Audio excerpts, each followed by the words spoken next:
Welcome everyone to another episode of What Kind of Black Nerdcast Is This? You have a dynamic duo in front of you and that you are about to listen to through your speakers. I am Kayos. With me is JayTezla. JayTezla, how are you? What up, new hoodie? Who this? I like that. I like that. It kind of gives off Cincinnati Bengal vibes a little bit because it's a Yeah, tiger, but I know it's a Wolverine, but I bleed maize and blues. Unfortunately, I do. Thanks a yeah. lot, Finding this Harbaugh. hoodie was actually kind of hard because finding with this symbol, which is one of my favorite symbols, by the way. It's not the newer symbol they have for Michigan. Mm-hmm. This was my favorite. Finding shirts or anything like that is actually kind of difficult. So, Oh, you I, know, I I I have one that my mom got me for Christmas. 2014. She got it for me for Christmas. It's a U of M hoodie, and it's a nice thick hoodie, but it's not like cheap thick. But it's also made in the style of a hockey jersey. ooh, with the hockey ties right And here. yes.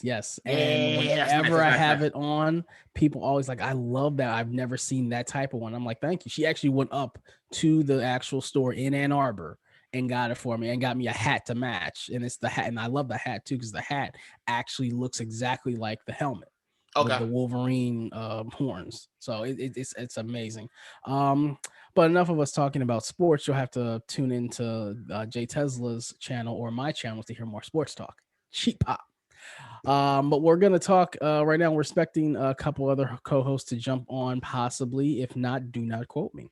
But we're talking about some current news this week. We did our list, which you should have listened to last week, and now we're gonna talk about some current news. One of the things that did just happen today, as the day we are recording this, is Cruella, the new origin film from Disney, starring Emma Stone, my love, as her interpretation of Cruella DeVille from the 101 Dalmatians film series, just premiered today. Tesla, did you get a chance to check out the Cruella trailer? It was the first thing I watched this morning. Like I got up and I got a notification because I follow a lot of people on Twitter, and it was the first thing that popped up. It said Cruella. It just said Cruella. It had the video, and I watched it on my phone. I like the trailer. I have a thought about Cruella and then what Disney is doing with their villains. So I like I it. heard a couple. I heard a couple people compare it to the Joker Oh, trailer. I'm not going to do saying that. I'm not going to do that because saying that it kind of seems like it's one of those where they kind of like humanize the villain almost to where you well, like come through. And if you've listened to this podcast before, you know my thoughts on the film Joker. I truly hope this film is nothing like that because that film was a piece of shit to me. so my issue with this trailer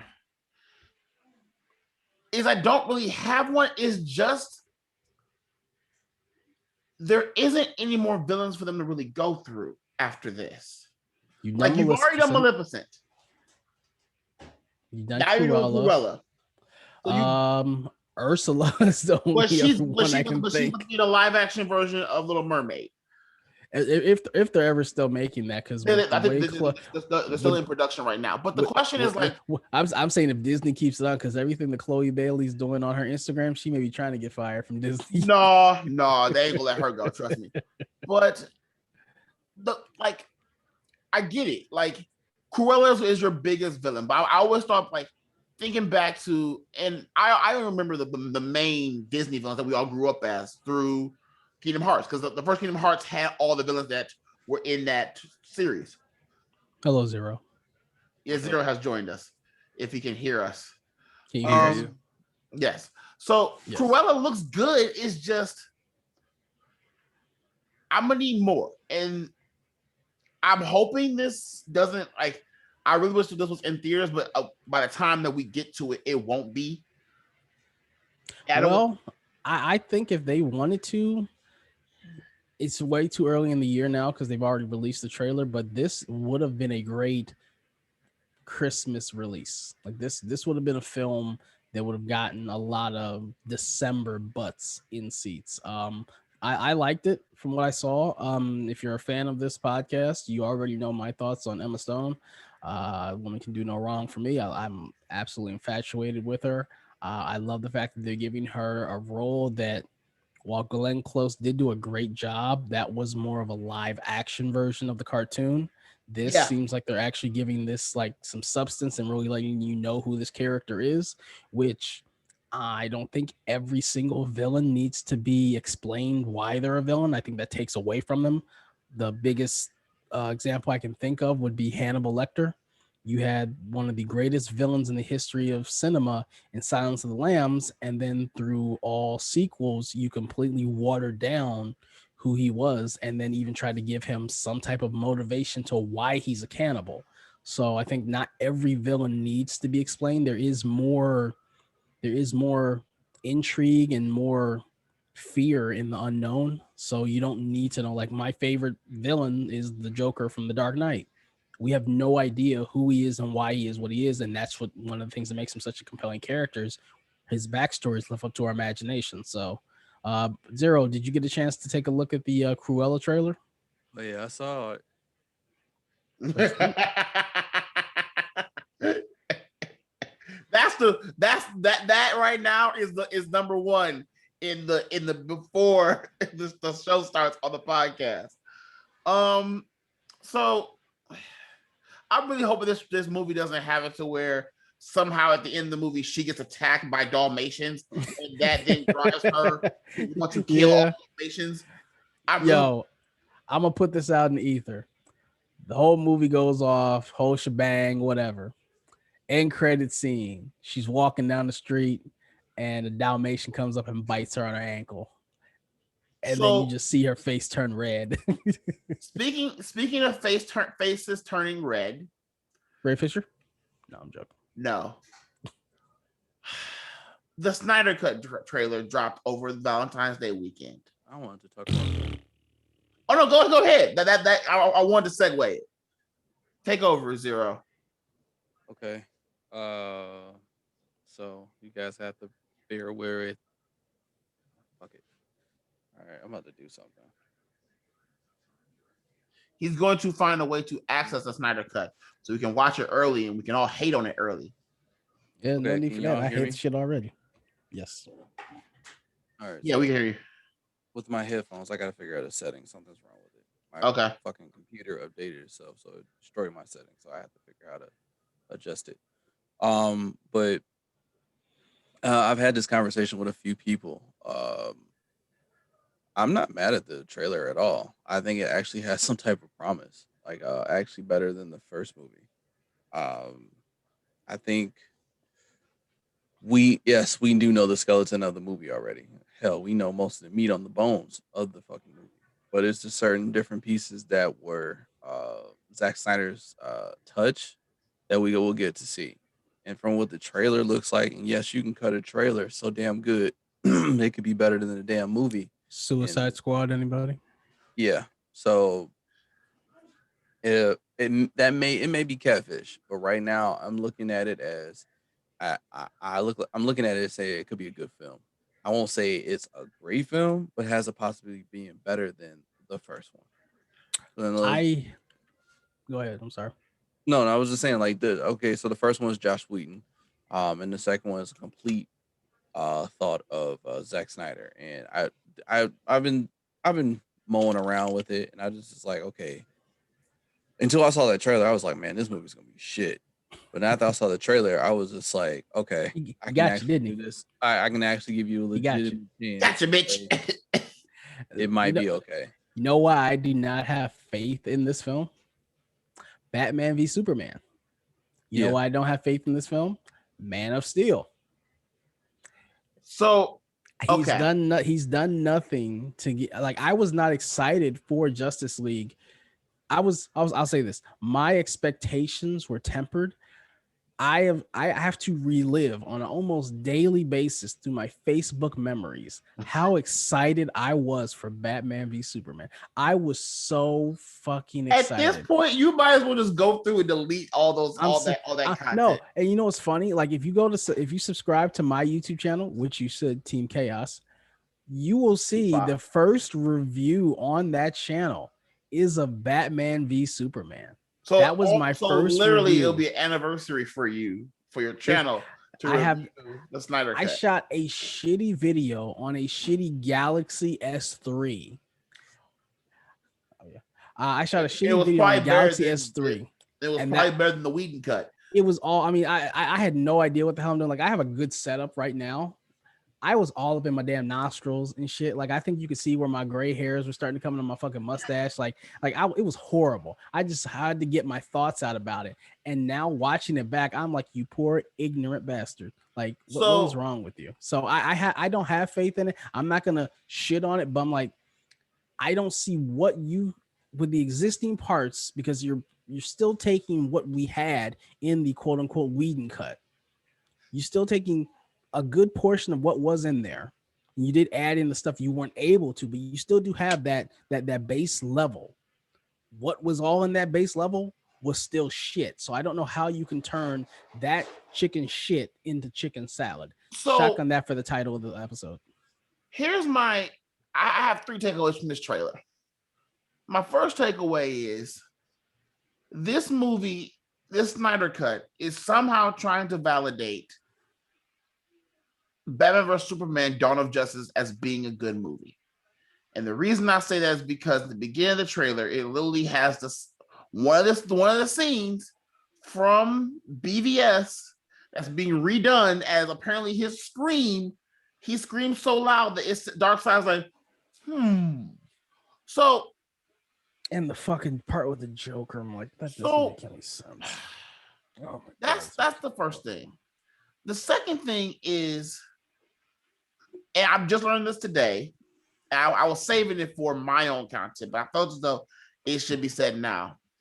They spent $70 million, which is probably $100 million, knowing them.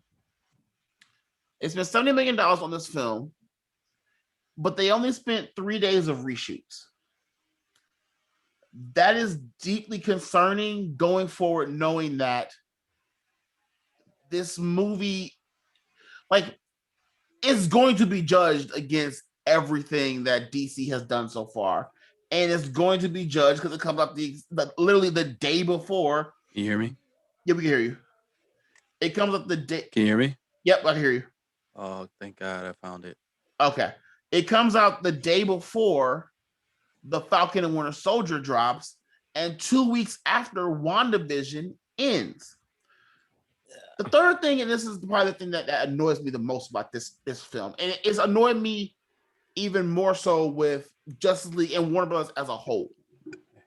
Watching Justice League now, the Snyder cut or the Whedon cut, I know less about half that team than I do about Wanda Maximoff in her own TV show. She's had 5 episodes of a TV show and only appeared in what?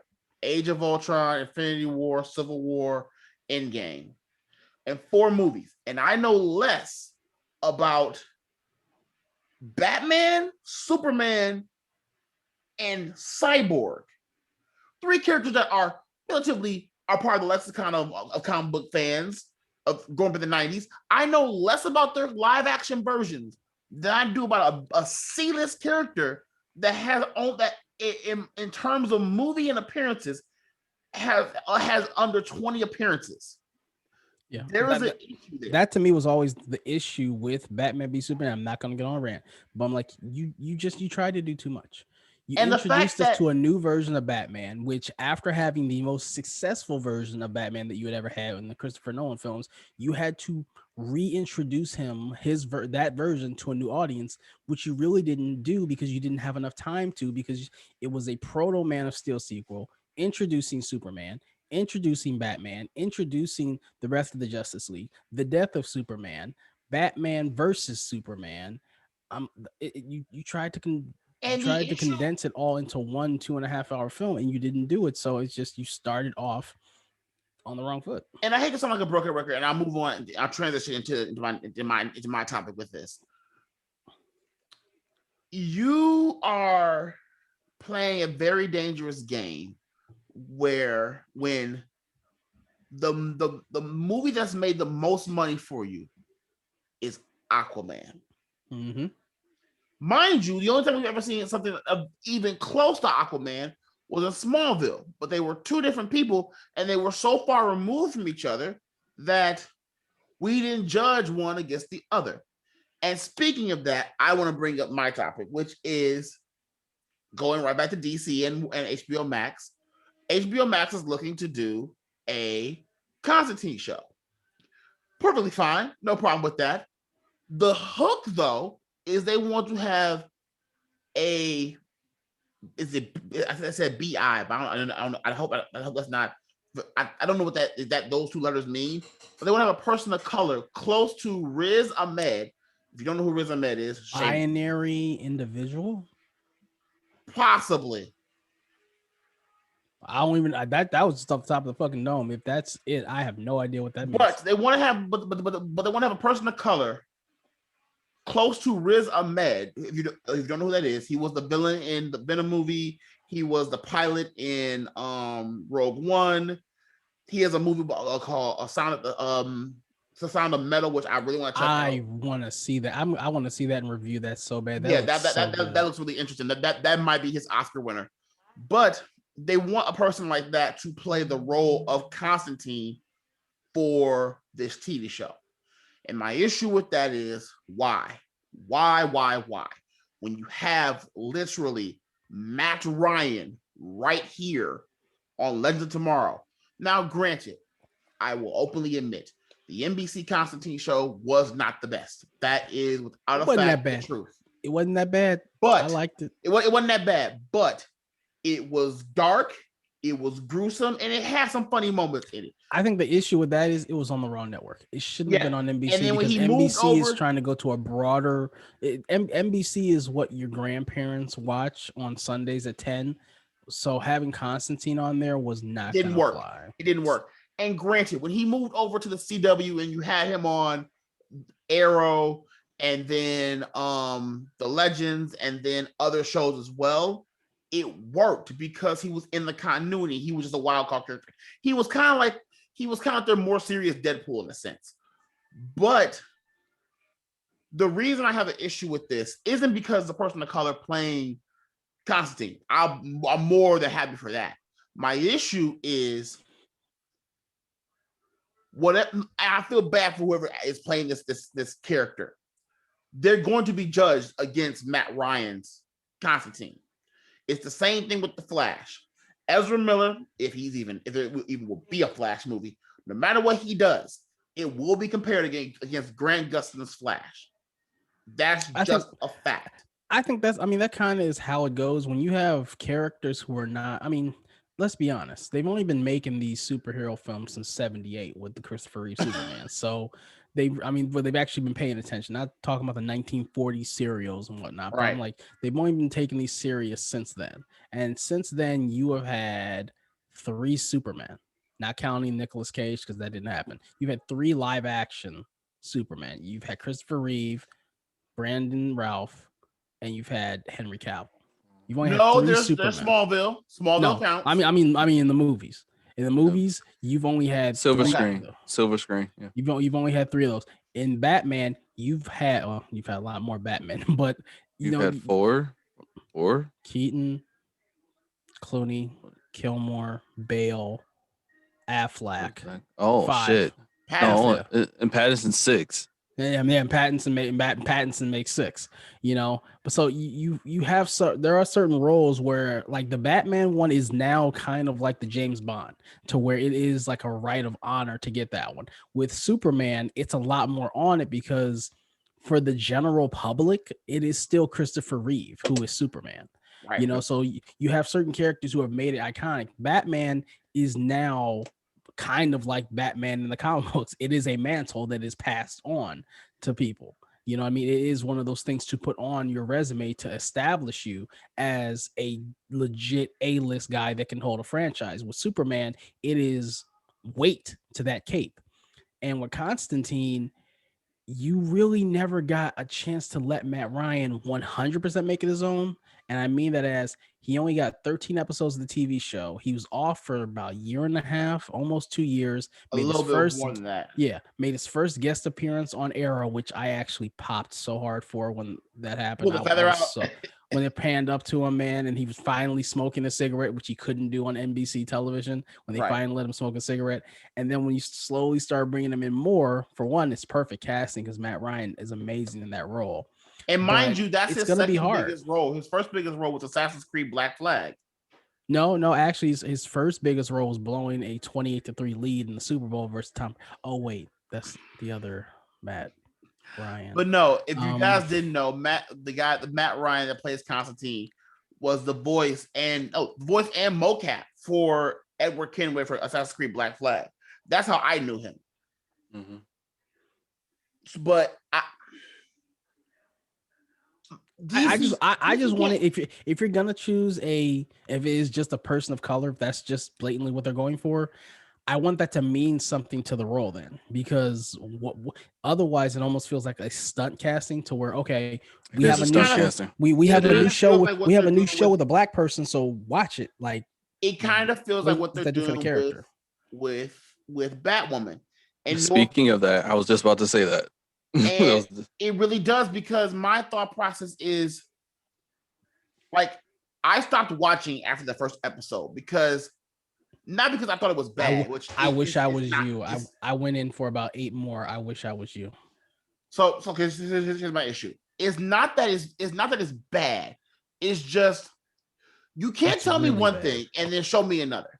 You tell me when you're getting ready to make this show and you're getting rid of Ruby Rose's character, Kate Kane. You're getting rid of her as Batwoman. Okay, fine. This is a new original story. We're gonna focus on that, only on that.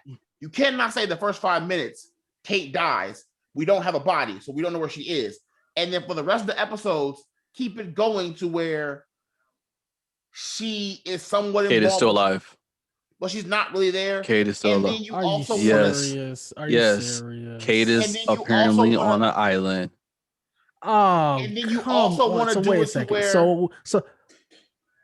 So the original series starts off with Batman disappearing and still rumored to have been out there. Then his successor, which he didn't even appoint, then becomes Batwoman. Now she's missing. Oh, that is horrible. She's to be presumed dead. Right. And not only that, you've now said it to where a white woman that had somewhat military training can be better athletically than a black woman. And the way you do it is you put a piece of kryptonite in her chest. Are you fucking serious? Oh yeah, she has she has kryptonite damage. Oh god, she has kryptonite. She has kryptonite poison. I am so glad I did not watch that first episode. And look, I understand. Well, she didn't get kryptonite poison into like the second episode though. And don't get me wrong, this has nothing to do with the actress. I think the actress is doing the job. Javicia is doing a really good job. Doing the job she has to do. But DC can't get a win to save their soul.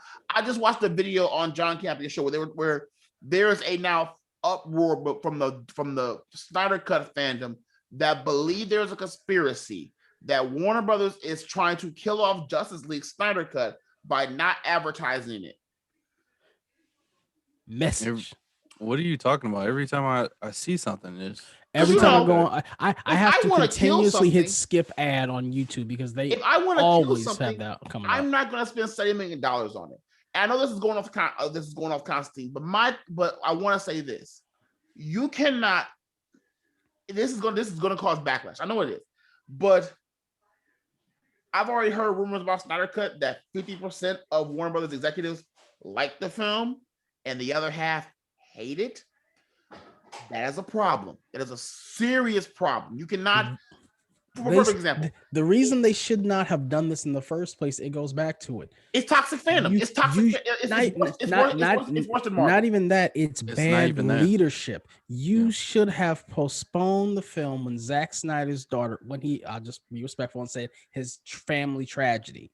When that happened, you should have stopped production. If no reason to stop production is warranted, that'd have been the most respectful thing to do. Right there, as respect for a guy who has been a loyal filmmaker for you and made you hundreds of millions of dollars off of products. This was your big tentpole film. This was the biggest film outside of a Harry Potter film you've done in decades, to where it is a true IP that you own, that the masses know. My mom I had to get her up to date on certain characters of the MCU. She was not well versed in Ant-Man. She was not well versed in Guardians of the Galaxy. My mom knows who Superman, Batman, and Wonder Woman are. She was going to go see that off of that alone. She didn't like the Ben Affleck casting, but we argued about that in my household a lot. But still, she knew who the hell Batman is. She Right. spent more money on him than any other superhero in my lifetime for me. You take So time for that. You take the time off to do that. You rush through it, brought in another director who anybody who knew directing styles would have told you Whedon and Zack Snyder are oil and water. Their for directing styles, their visuals, their comedic really, tones, really they fucked don't up mix. oil. But you still championed ahead and did that. You had egg on your face from every outlet about Justice League being tonally shifted in in the same scene. You can tell it's reshoots. Okay, you couldn't even take the L on that, and you're trying to retroactively say, well, we did have a good movie in that. It's just because we didn't give Zach enough time off, which we should have in the first place. But since we did, here it is. And that to me, like I said, suppose this movie is great. So what? Ben Affleck is not coming back as Batman. Gal's future as Wonder Woman now after Wonder Woman 84 is in doubt. So Aquaman needs to be your champion. You're not gonna have Cyborg as a solo character, and you're not gonna have Cyborg as a second co-lead in the Flash movie. The Flash movie still is not on 100% track, and it's had the most Okay. tumultuous To pre-production. bring So up the whole cyborg thing, that was a fuck you to Ray Fisher. Taking him out of that movie was a fuck you. 100%. It was a And fuck you. but I'm like, how didn't you see that? So okay, so I want to say this, and I'm gonna sound so damn cruel when I say this. Say it. I understand that Zack Snyder lost his daughter, and I am not gonna touch that one because losing a child is a pain that no one can comprehend. Tread lightly, sir. No one can comprehend. But I Tread want to say lightly. this: the film was done. Part of that film was your vision. I don't care if the fans think we should give Snyder a chance and we should see his vision. You are not guaranteed shit in this world. There is no way. I really see. I would have been the pariah of many DC fans right now because if it was me, I would not have approved the Snyder cut.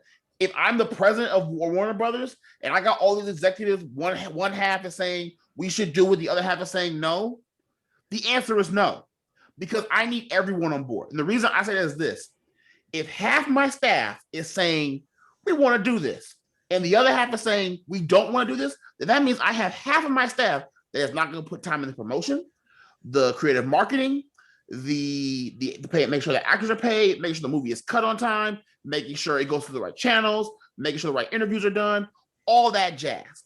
The one half will. Think about this. Marvel in our lifetime has had, we could say, about 3 or 4 bombs. Iron Man 3, Thor 2, and Iron what? Man 3 still made 1.3 billion. But still, I'm saying commercially. Iron Man 2, what? Iron Man 3, Iron Man 2, Thor 2, and Hulk, Captain Marvel. Thor 2. Captain Marvel. I can't even say Captain Marvel because Captain Marvel made $1 billion. In the sense of I get what you're saying, but commercial still, or financial successes. I get what you're saying, but it's like even that. I personally was not a huge fan of Captain Marvel, and you can listen to that as one of our first episodes, mind you. I get how some people like that film. I objectively can say, look, but it works for me. I get how it works for you. Marvel is kind of like Marvel's like Nintendo or Sony. We understand you might not like everything we give you, but it's not all for you. They've earned our trust. There's certain shit for that person. There's certain shit for this person. There's certain shit for your person. They've earned our trust. Warner Brothers has not earned it yet. The goodwill we give them, they shit on. Everybody, I say everybody, but the vast majority said, hey, the best film that you guys have made so far was Wonder Woman. Was not perfect, borrowed way too much from Captain America, the First Avenger. But Gal was good casting. Patty had good direction. It gave a female character empowerment and showed her as more than just being a trope. It really did good. Chris Pine and Gal Gadot had great chemistry. This is something you can build off of because it took way too damn long to get a Wonder Woman film, which it did. We gave you that. We said, hey, Aquaman was kind of a little brotastic. It did get a little silly. Shazam didn't have the greatest action. I But get a both Some of made a it picture. billion was dollars. But slow. both made a billion. But if we're gonna say the best film you made, okay, I can see, yeah, Wonder Woman. And then we get Wonder Woman 84, and it completely shit the bed. So even when we give you the W, you then turn it into an L. And see, the problem with this is that I really want to question Walter Hamada's vision here, because I understand he wasn't a part of the entire process. I get that, but he has to look at the forest from the trees. And the reason I say this is because of this. 2020 hits. Marvel has Eternals, Black Widow, Shang-Chi and the Ten Rings. They had those movies set to come out. COVID hits, knocks everyone's schedule out the box. DC still releases Birds of Prey, Wonder Woman 1984. And they move Snyder Cut back to March of this or 2021. Do you realize that DC would have put out 3 films before Marvel puts out 1? Marvel took a whole year off. And this is the I had to thought on my way home today. This is the reason Marvel is not going to put Black Widow on Disney Plus. They don't need to. As far as I'm concerned, if I'm Marvel, I'm like, okay, you all want that? Go right ahead. We'll clear the avenue. You can put Snyder Cut, all that shit all out there for people to watch. And when it sucks, like it did, because Birds of Prey, me and Mark kind of liked it, but generally speaking, wasn't a great film. Wonder Woman, Snyder Cut is your last hope. If Snyder Cut bombs, regardless of what it does to bring in people, all that kind of jazz, it has to be a hit. Because if it's not, Marvel can easily go, they got one, well, we got options. We can either A, move Black Widow up a couple of weeks and release on Disney Plus for like 15 to 30 bucks. People will buy it and we're good. Or B, we can still put it on theaters, knowing theaters aren't going to be open, and do a simultaneous release with Disney Plus for free and still win. By the way, we still got Shang-Chi, the Eternals, and Spider-Man 3 coming out. I'll say this, last thing I'll say on this one is Warner Brothers is in trouble because the last couple of releases they've had have not done well critically or financially. The only thing that's done well so far for them is Judas and the Black Messiah. I just saw Tenet over this past weekend. I have thoughts on that I will be releasing in my own video this weekend. I told you. I still have to watch it. It is divisive. I can see how it is divisive. I did see some great things in there, and yes, I am saying that as a Christopher Nolan fanboy. Even saying that, I do realize, and this is the last thing I'll say on this is no spoiler, but this is the most Christopher Nolan movie Christopher Nolan has ever done. And when you watch this movie, you will see that. But when you think about that, you've now lost him because he is pissed off of what you did with the release of Tenet, which you should have just postponed it until more theaters could have opened. Birds of Prey did not set the world on fire because you released it, no fault of your own, right before COVID struck. Wonder Woman, literally a month.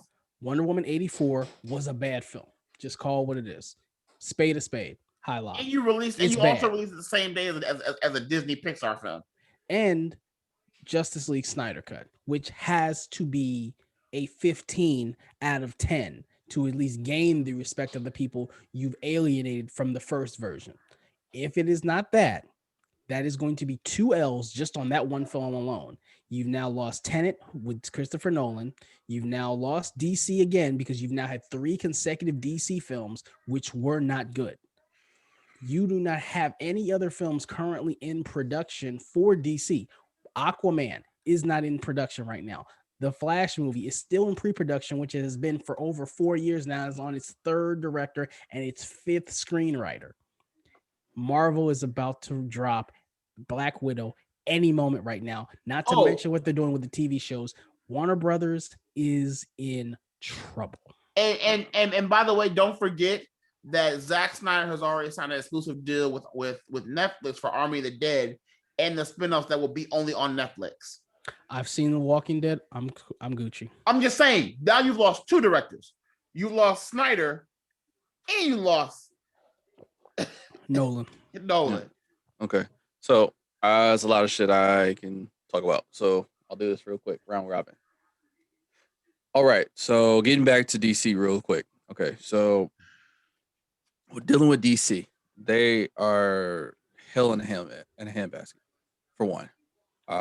They don't have any really good choices. Of course, I believe the Suicide Squad is finished, so that just has to come out at some point in time. I completely forgot about it because it does have the same name, so that is the No, only one. no. The name is different. No, I know, but that's why I don't think about it because it's. But it's not. But it's not a Suicide Squad film. It's a Guardians film set on Earth in DC. But it's called the Suicide. I get it. Let me get through all my points. All right, so you have that. That's probably their only glimmer of hope at this point in time. That it's an independent thought, and it's kind of not an independent thought because we already had a Suicide Squad movie. Then even if it's good, you're still losing Gunn back to Marvel because he's gonna go and make Guardians 3. Yeah. Okay. So that's one thing. But the biggest thing out of all of that is, like you said, if 50% of the people want it and other 50% of people don't want it, they still made a decision to honor Zack Snyder in some way and give him his stuff. And you talking about promotion. When they had the fandom, he had his own day where they had a whole bunch of all of the stars, some of the stars, whatever, and they sat there and talked to fans. So they've been promoting this. Even without that, he had his own stuff going on. He was picking weekends, and he had one weekend he had Henry Cavill. Another weekend he had another motherfucker watching the movie with him, and they was talking commentary and shit about the movie or whatever the case may be.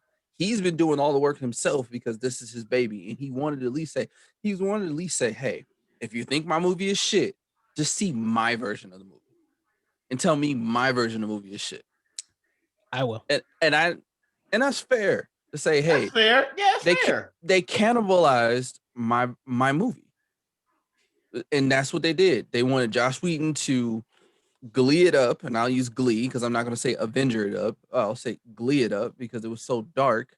So that they pretty much, let's say, they took they took a highlighter over his film. And that is a good analogy. That's solid. That's solid. That's a solid. I will say this in counter to that. Where does Snyder get off thinking it was cool that he could post that he could piss a bitch about this? Because you see nobody else do this. And I'll give a perfect example. I'm gonna tell you why. Okay, go ahead. Go ahead though. Give me the example, and I'm gonna rebuttal. It's Ant-Man. Ant-Man was originally supposed to be done by Edgar Wright. Mm-hmm. Edgar Wright had the script done, left to do Scott Pilgrim versus the World in the World's End. Before that, and Peyton Reed came in, took the script, was like, okay, let's take some of these parts out, take these parts out, and then released the film. And the film was a success. The issue with this is, first of all, if you're gonna bring that up, Adam McKay and Paul Rudd did add a lot to that. Oh yeah, for sure. I will give them that. Wait. I want to go back. I want to go back to a point. 2 points. For one, what gives Snyder the right to have a bitch fit is because somebody at DC let him do it. The same That's thing, true. just like the whole thing with Cara Dune, whatever her name is, whatever. Gianna Carano. Someone let her keep doing that bullshit until they got tired of it, and somebody else slapped that motherfucking over the head and said, "What the fuck is you doing?" Mm-hmm. And then there's an article that just came out, and I'm gonna make it quick so I can get your other point. There's an article came out, and they were talking about the Asian chick from Mulan who was talking about the Chinese police and Letitia Wright, and saying like they didn't get treated the same way. For one, they were independent moments that after it happened, they shut the fuck up. Gina never shut the fuck up. Oh yeah, for sure. I'm not defending Gina. After all the fans were saying, "Be quiet." Yeah, I'm not defending Gina whatsoever. I think she's wrong. And then, real quick to piggyback off of that, it was different issues. Letitia's, I wouldn't really touch because she was talking about vaccination stuff. You're not a scientist, and she even admitted that she was wrong. But the actress from Mulan, what they're doing over there in China to those people is 100% wrong.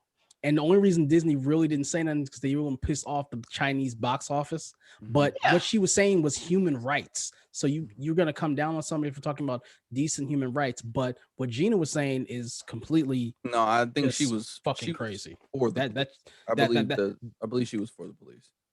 And that's that's Yeah, that's what. so that's just crazy. Oh but wait. Let me finish. okay. Going back to your other statement. Now you brought up Edgar Wright, who has recently made up with Kevin Feige. But the reason why all that stuff happened, Ant-Man was supposed to have been done a long time ago. Yeah. Like you said, the film was written, all that stuff like that. 2011, I think, if I remember correctly, As the things original one was progress, 2011. Kevin Feige and them and Margot built a formula that didn't fit the formula anymore. And Edgar Wright didn't want to change his project. So they said, well, we gotta part ways. We can't use your stuff the way you want to use it because that doesn't fit our formula anymore. All right. So that's why they split ways.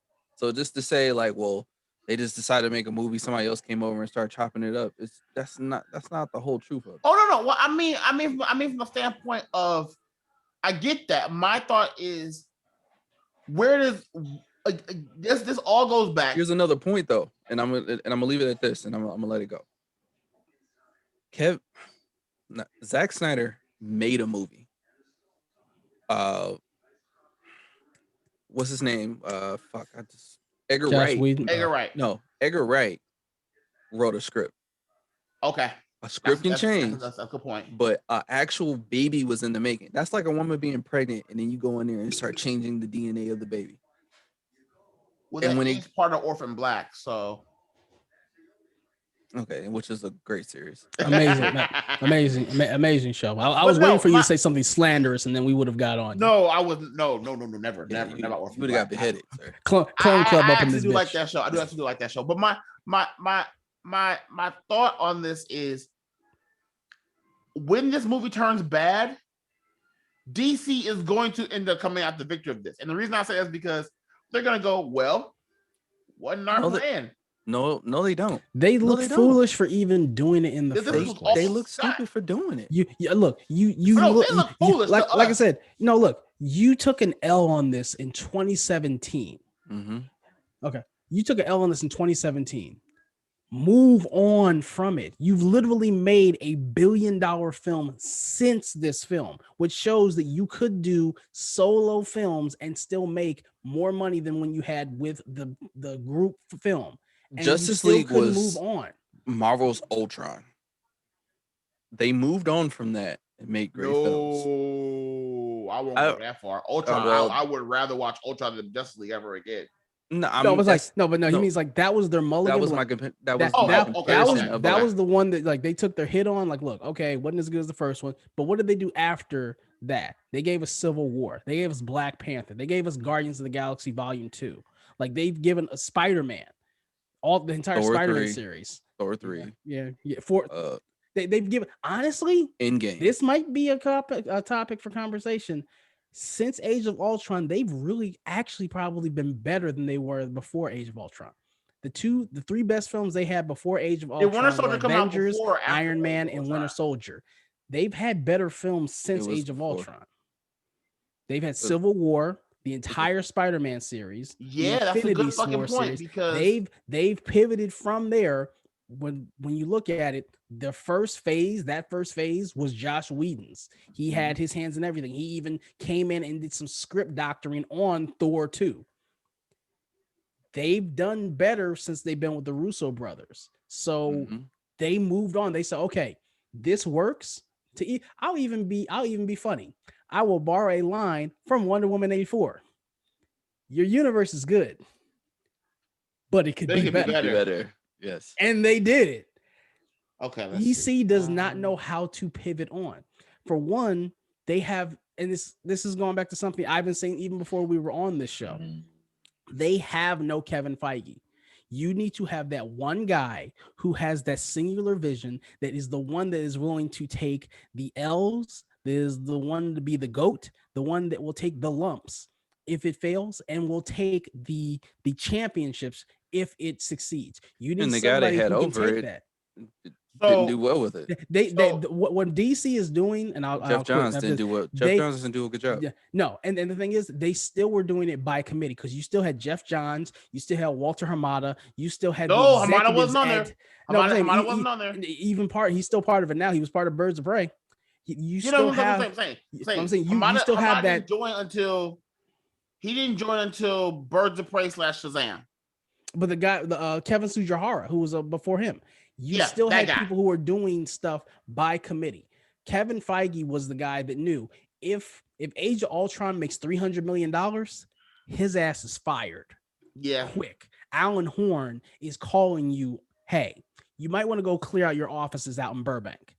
So they do not have anybody like that, and that is one of the biggest issues because they don't have any commitment because they're just pivoting. They wanted to be so anti MCU in the beginning to where they jump into their whole not gonna work. The general audience has been their third film that is completely let them in disarray to where you're now having you're going to have 3 different Batman on screen within the next year. You're going to have another Affleck cameo, a Michael Keaton cameo, and you're going to have Robert Pattinson's Batman. In point of order, I did forget that is coming out, but that's not coming out until next year. That's why I didn't say this year for if anybody's listening and yelling at that's right.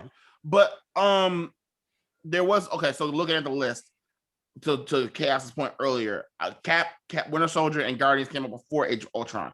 Mm-hmm. Since Age of Ultron, there's been Ant-Man, Civil War, Doctor Strange, Guardians 2, Spider-Man Homecoming, Thor Ragnarok, Black Panther, Infinity War, Ant-Man the Wasp, Captain Marvel, Endgame, Far From Home.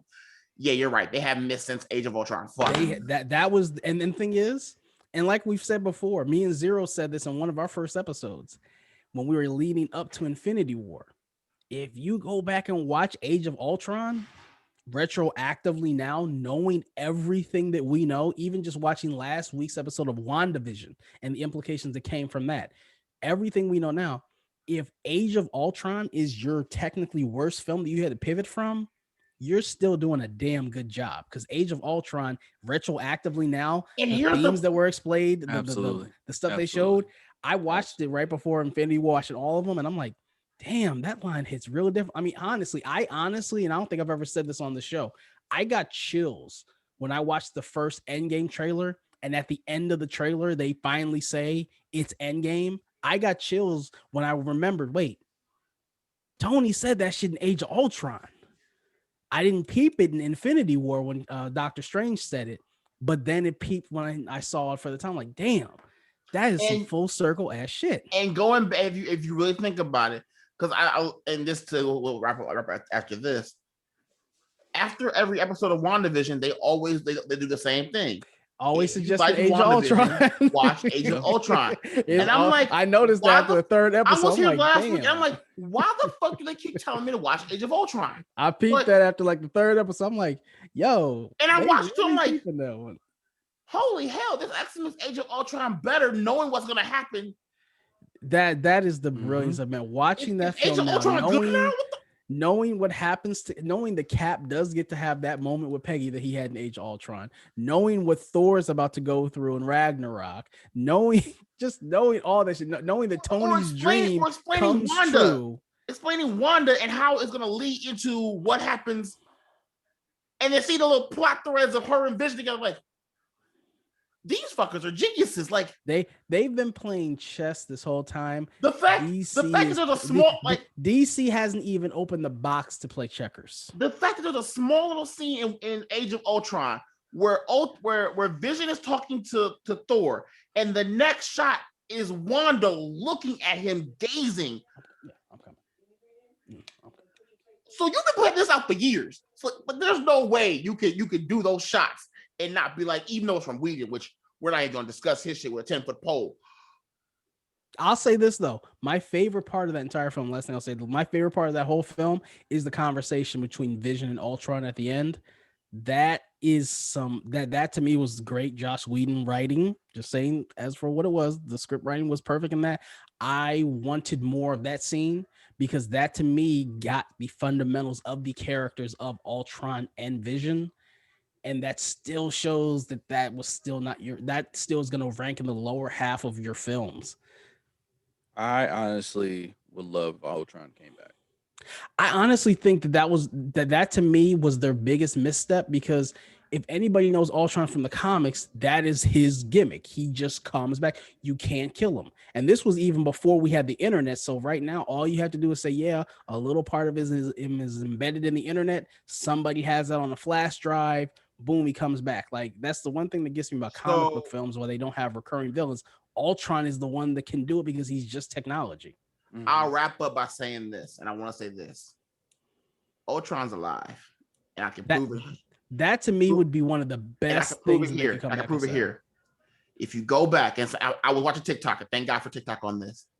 If you go back and watch, if you go back and watch Spider-Man: Homecoming, the scene where Spider-Man's on the bus in the truck and he's throwing stuff out the bag, and you see Ultron's lit up head. People are now, because of what Vision can do, because Ultron is just a base form of Vision. People are in the belief that Ultron is Hayward in disguise. And that's why he cut up Vision, because he wants to get parts of Vision back so he can complete himself.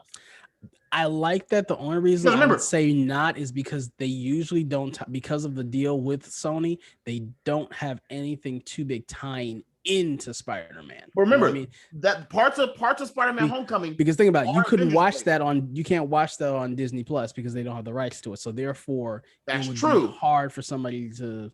And I will say one other thing, so we can wrap up. They said in Vision's will he did not want to be used as a weapon, but they started cutting his body up, which means it has to be someone that is against the will. And what does SWORD stand for? Sentient weapon. That's a good show, everybody. All right, we're closing. Go ahead, knock it out. As always, we appreciate you listening to us and watching us on YouTube. Make sure you hit that like, leave us a comment. What do you think? Do you think the MCU has actually been better since Age of Ultron? And what are your top 5 films since Age of Ultron? Leave those in the comments below. Die-line. You know what? In all honesty, if I went to a theater and the Marvel fanfare ran, and then the next thing I saw was Die-line for 2 hours, that will still be better than any DC movie I've seen. Hey, we just found your next TikTok video right there. JayTezla, where can everybody find you at? Vaughn. You can find me at JayTezla on Twitter, Instagram, Facebook. I gotta figure out what my official YouTube name is, but on YouTube, if you search for JayTezla.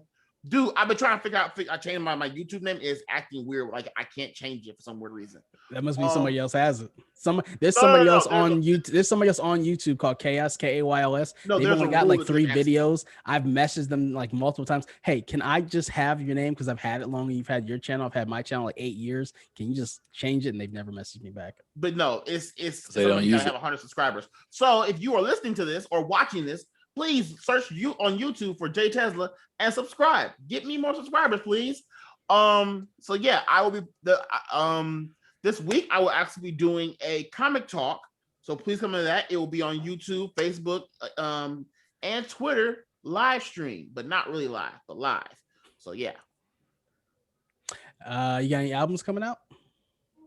No, not yet. I'm releasing daily music. So Beats by Tesla, year 2. We always want to check. It's like Dr. Dre. We never know when the album's coming out, so you want to. Well, no, it's copyright bullshit. I actually just got a notification that's saying that they cleared my shit. So, Zero. Since you were late to the show, where can everybody find you? I'll go last. Let him finish his music stuff. Go ahead. No, at jaytezla.bandcamp.com. Week 36 is still going on right now. Week 37 will be about the time you probably hear this. And for me, I am the red bearded agent. You can find me there on Instagram and Twitter as well. On Facebook, you can find me at What Kind of Black Nerdcast. Nerdcast is this group, as well as the Blacklisted Gamers. And then soon coming to YouTube and some platform of OnlyFans. No, not I ain't ready for my OnlyFans. I gotta get my body right for OnlyFans. But seriously, coming to YouTube and some platform for podcasting, I will be dropping solo podcasts as well. So The funny part is, a girl I went to high school with, she's in her mid-30s now. She has OnlyFans, and I'm like, what the hell is going on with this platform now? Like, hey man, and people trying to eat. she even put up a screenshot on her Instagram saying like she's like in the top 5 most like seen video. I'm like, what the hell is going on with this platform? People are making $10,000 via tips, bro. I'm starting to get into this now. You can find me, Chaos, at Team Chaos on Twitter, Instagram, and YouTube. You can also find me on Facebook. You can find my page Kayos. That's Kayos. You can find me as one of your admins that will like your comments or restrict it if you say something naughty on the Wakinda Black Nerdcast as this pages. I do have a wordpress.com page. I have not put anything up there yet. When I do, I will share that out accordingly. I put your videos from YouTube on there. This is true also. You can also find our other co-hosts who are not here to get today, the ladies, Lou and La, on their podcast, A Cup Full, and their respective pages, Black Girl Marvel and Is She Black or Asian? You can find those on almost all social media platforms. This has been another episode of the Tres Amigos. Wait. Yeah. And if you are listening to this, I want you guys to go to La's page on Instagram, which is Black Girl Marvel, and put the Z's, because she just messaged me back that she was asleep. Do this and spam her comments. Oh, let her know her comments. Put nothing but Z's and people sleeping. Put Z's and 3s for the Tres Amigos. Yeah. I've been Chaos. We have been the Tres Amigos. Nerd responsibly. Peace.